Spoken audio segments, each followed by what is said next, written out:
Here's another Film Rescue quick fix for you. I'm joined by our other host, Jesse. Hello again. And I'm your Pitchmaster General, Seth, and today we're here to talk about HITMAN from 2007, the first feature film adaptation of the HITMAN video game, not to be confused with the reboot sequel? What is the other one? What did the other one end up being? It's a reboot. It's not a sequel, it's a reboot. Actually, worth noting, the sequel to the 2007 film, the sequel was canceled while the first film was in production. Whoa, that says a lot. Yeah. So we just watched this recently. We had seen it previously. I think I saw this in theaters, if I'm not mistaken. My initial reaction to it was that it was frantic and hard to follow. And that goes to show you how much editing has changed over the last 13 years, because watching it today, I was like, no, this is a pretty standard action movie. Yeah, it's pretty standard. If there's anything that's incoherent, it's the actual plot. Yeah. Well, we'll jump into that in a minute. What positive takeaways to start things off? What was your number one? Like, okay, this wasn't so bad. It's very pretty. I really like the visuals a lot. It's well lit. It's well shot. The camera moves very efficiently. I will say there is a little shaky cam in the fight scenes, which I don't particularly care for. But overall, It's not bad. Pretty good. Yeah, you can't fault this film for its visuals. Yeah, even the action scenes, besides maybe the one where he takes down the arms dealers, that was the only one where I was like, I'm pretty sure I've seen this scene like 10 times before. Apart from that, the hotel takedown, the train station takedowns against the other agents, they're good, well choreographed, good looking fight scenes. Yeah, it's well choreographed. It's got some decent editing. There's a lot of references to the game and how the game flows, the mechanics of the games. That's nice to see. You know, there's that one shot of him going down the hallway towards the door that says private. Yeah. And the way the camera is above him and behind him looks exactly like the gameplay camera from the game. That was nice to see. Doesn't really fit with the movie, but it's nice to see. It's like the first person Doom sequence in the 2005 Doom. Yeah. It doesn't fit with the movie, but it's nice to see it.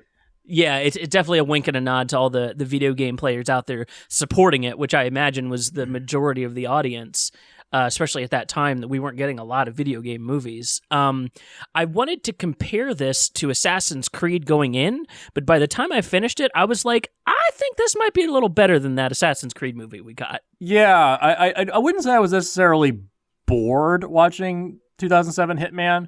I was very bored watching the Assassin's Creed movie. Yeah, I was very bored. That high concept might be the thing that drug it down to. This is a very, you've seen this movie in a red box. You've seen it ripped off on Netflix a million times. This is your quintessential assassin movie, but it's just got the name brand behind it that really pushes it forward. Yeah, and that's the thing about the HITMAN franchise, is that it's basically that. It's just about, you've seen this concept before, but let's see it in this way. Right. You have an objective you need to accomplish, and there's 6 to 7 or, hell, 10 different ways to do it. How do you want to do it? It's all up to you. Right. That's what makes the game stand out. With a film, you're stuck in a linear format. Absolutely. So you have to make that interesting, and unfortunately, because the plot is so derivative and the story is so cliched, it's hard to really make it new and inventive. Yeah, I think they really were aiming to do up the globe-trotting espionage aspect of this, which is similar to the games. You know, the games you're all over, you go to different places.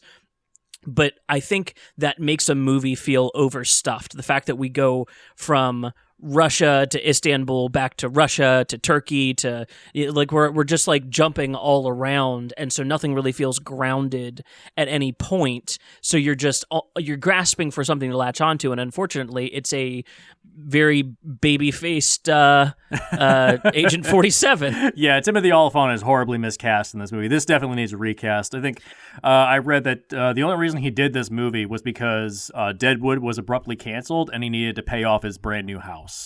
Downsides to this, my big one is I really hate a movie where our action hero is invincible God mode cheats turned on. Yeah, that's a problem with the games themselves, is that the backstory of 47 in the games is that he's the genetic clone of 5 different individuals. So he's the 47th clone of this individual, and so he's like the perfect human being. He's like perfect at everything, and that's good for a game, but that doesn't work when you translate it to film because you're kind of stuck. Right. And they even like tried to at different times they tried. The scene when they're in the restaurant before he kills the guy that he's going to assume the identity of. I think his name was Pine or something like that. Yeah. That scene where he's talking to Nika, and she's like, he doesn't have an eidetic memory, but he's like really, really good. And it becomes this game and this playful little moment for them. Those were the things that, like, a lot more of that, I would have had a lot better time. But instead, like, it doesn't go into why he is that way. It doesn't explain much. And then by the time he's pitted against like 3 other agents and he's crushing it, I mean, barely taking any blows and just destroying these other agents, either the Hitman program isn't so great, or he's just like an absolute anomaly among other like really good assassins because he's just a god. Yeah, it'd be nice to have that stuff explained. Can you tell me what the hell the plot actually was?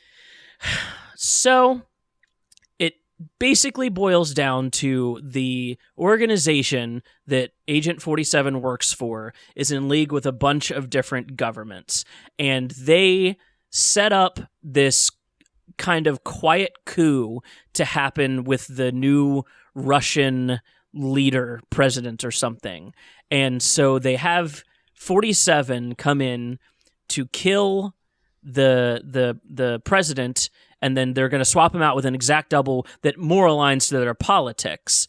However, they want to bury all the leads, so they try to take out Agent 47 by giving him this red herring that turns out to be Nika, and now both of them have to die because they didn't die when they were supposed to, so now they're just trying to close loose ends, which in theory could make for a good story, except for the part where Agent 47 is loyal to this company.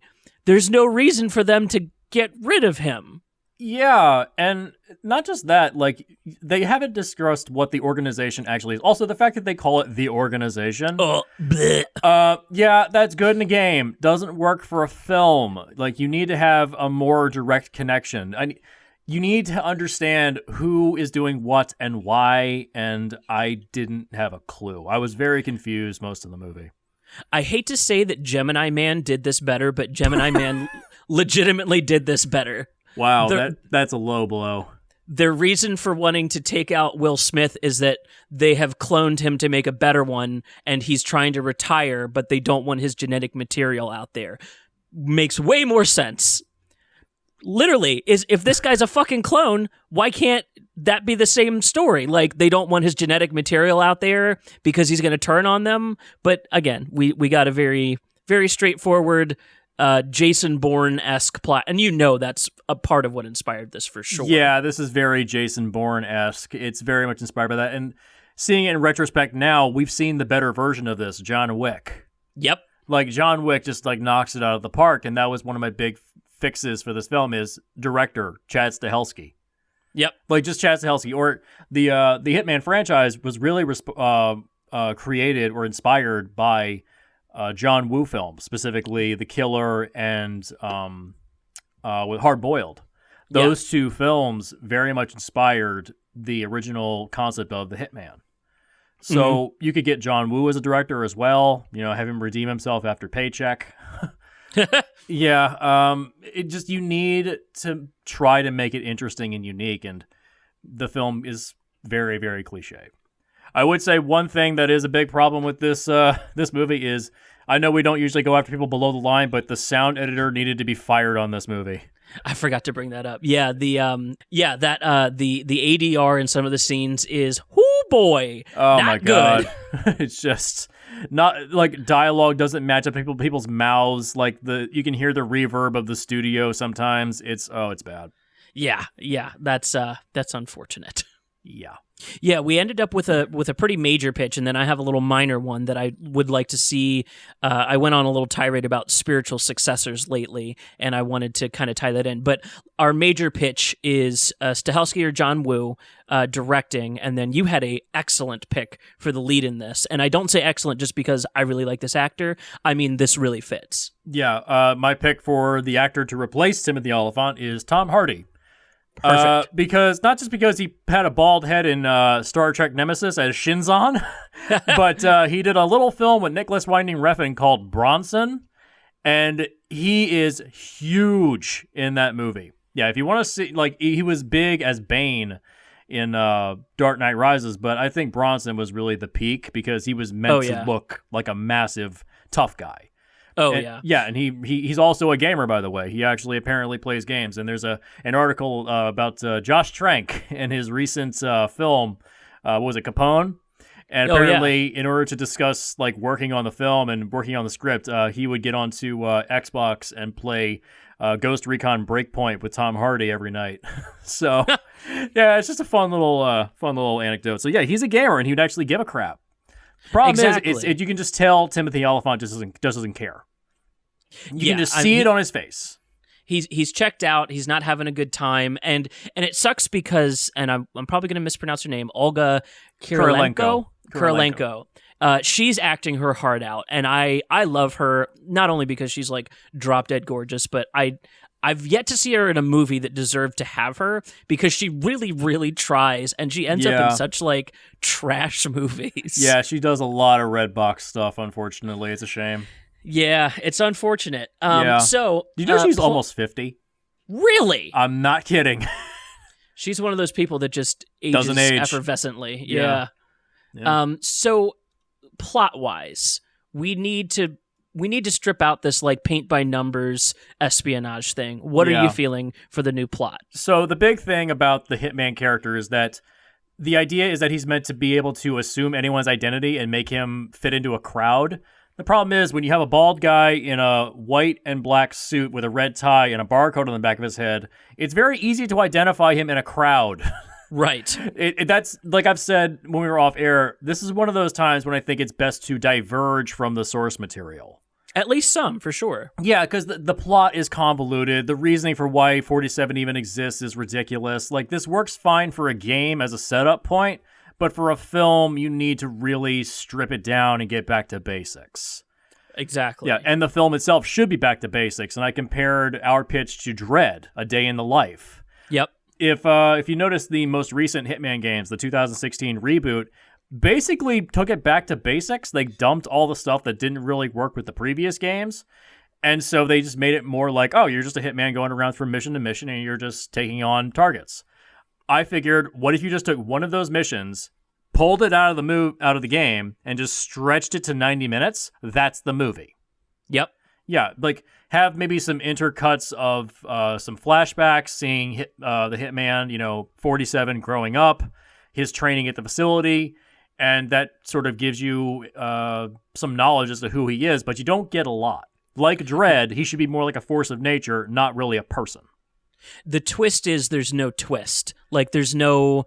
the agency betraying him is something that would be for later movies. There's no reason to have a twist. Just seeing a day in the life of a high-level assassin would be interesting enough. Yeah, like I compared it to Tinker Tailor Soldier Spy.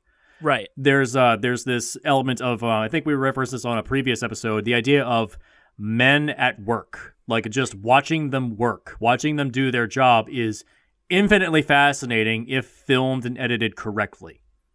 Especially when they're not explaining. I think that's the thing that would excite me the most about your pitch. The idea of every setup scene, there's no dialogue. He's not explaining what he's doing. And so the execution is, as the audience, you're trying to reverse engineer what he's doing. So when he gets to the execution, you're now on board and you know the way it should go visually. And that way you can tell if something goes awry or goes exactly to plan. And then you can just kind of like skirt between A and B. This one went perfect. Now he looks like a fucking badass. This one went sideways. Now you get to see how he responds to adversity in the moment. Yeah, by making it more about, like, not just the kill, but the setup to the kill. Because if you look at the film we currently have, they kind of cut around a lot of the infiltration and a lot of the setup. It just kind of gets to the good stuff, quote unquote. But I feel like the setup is more of the good stuff. They literally skipped the entire setup for the sniper scene where he kills the president the first time. Yeah, like they skip over everything. Fully excise, even, not to compare this to like a movie I don't like as much, even that Mark Wahlberg movie Sniper did the setup for a sniper shot better than this did. Yeah, or a good comparison is the opening of the first Jack Reacher movie. Oh, yeah. Yeah, watching him go into the parking garage, he sets up his truck in a certain way, he's loading the ammunition, he's scanning for his targets, and it takes a long time when he's looking through that scope. You're sitting there for like 20 seconds like, is he going to shoot? Is he going to shoot? Yeah, he's just waiting for that opportunity, and that's the joy of it, like waiting for the moment. Yeah, and again, actually, oddly, the Gemini Man movie opens with a sniper shot, and like the setup process for all that. This is a weird. Maybe this was Ang Lee trying to do his own Hitman with Gemini Man. I don't know. I just watched it again recently, trying to save it in my brain, and it didn't quite work. Anyways, so we have a Stahelski or Wu led, just straightforward, a day in the life of an assassin, starring Tom Hardy. He's basically Jason Voorhees, Mike Myers. He shows up, he fucks shit up, and he is not to be messed with. However, we could even have moments where he does get injured, or we see that he is not invincible. So there's, we mentioned when we were writing this up, that Safdie brother asshole clenching is what would really make your thriller a thriller. Yeah, I tossed around the idea of having the Safdie brothers directing this, and I was like, it would be interesting, but I don't know if it would be marketable at all. See, and that was my second pitch, like $10 million to the Safdie brothers to do a Hitman movie, and then just let them have fun with it. Whatever that would turn out to be, I know I would have a good time. Yeah. A way you can get some backstory to the character and give him a moment of weakness is in the third game, Hitman Contracts. It opens up with him walking back into an apartment, and he's been gut shot. Oh, shit. That third game is basically a compilation of the best missions from the two previous games because they ran out of time to make a third one. So they said, all right, let's make it a best of game, a greatest hits. Nice. And there's a shell story that wraps around it where he's sort of recovering from a gunshot wound. That's your moment of weakness. See, that's where you put in the flashbacks. That's where you show weakness, that he is human, and you can get a lot of mileage out of that. Absolutely. Yeah. So I think that's going to do it for this quick fix. That's Hitman 2007. If you enjoyed this, please subscribe to our channel. Check out some of the videos that will get suggested at the end here. We really appreciate it if you'd leave a like as well. This is a spin-off from a larger podcast and series of podcasts that Montresor Media runs. You can check all of those out on any podcast streaming apps. The name of the major show is called The Film Rescue Show, where we do basically this over the course of an hour and a half to 2 hours. Sometimes more, depends on the movie. You can also donate to our Patreon, patreon.com/Montresor Media.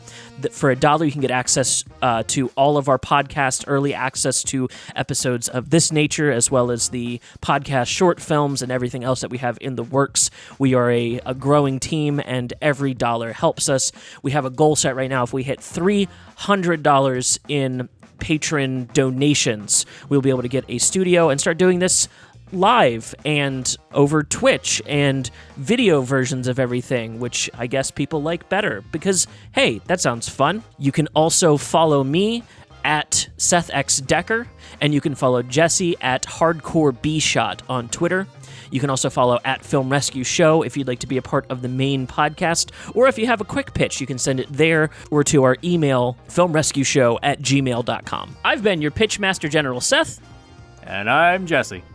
Thank you for listening.